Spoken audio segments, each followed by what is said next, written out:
புதிய Pope ஆண்டவரான Robert Prevost வெண்புகை மூலம் உலகிற்கு அறிவித்த விசித்திர மரபு பழக்கம்.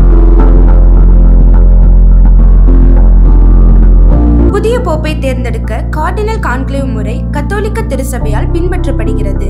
உலகில் உள்ள 80 வயதுக்குட்பட்ட அனைத்து கார்டினல்களும் சேர்ந்து அவர்களுக்குள் ஒரு போப்பாண்டவரை தேர்வு செய்ய வேண்டும்.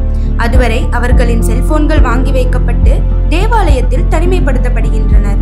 மேலும் அவர்களை எந்த விதத்திலும் தொடர்பு கொள்ளாமல் இருப்பதற்காக ஜாமர் கருவிகள் கொண்டு தொலைத்தொடர்பும் துண்டிக்கப்படுகிறது. கார்டினல்கள் புதிய போப் ஆண்டவராக தேர்வு செய்ய விரும்பும் கார்டினலின் பெயரை வாக்குச்சீட்டில் எழுதுவார்கள்.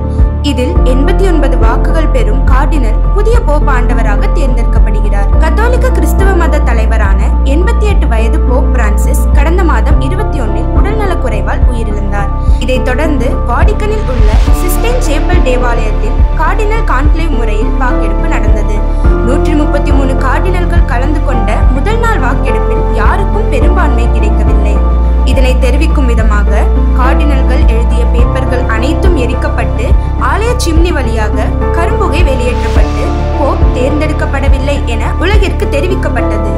அடுத்த வாக்கெடுப்பில் அமெரிக்காவை சேர்ந்த 69 வயதான ராபர்ட் பிரிவோஸ்ட் புதிய போப் ஆண்டவராக தேர்வு செய்யப்பட்டார். புதிய போப் தேர்ந்தெடுக்கப்பட்டவுடன் வாக்கெடுப்பு தாள்கள் ஒரு சிறப்பு வேதிப்பொருளுடன் சேர்த்து எரிக்கப்பட்டு வெண்புகை உருவானது.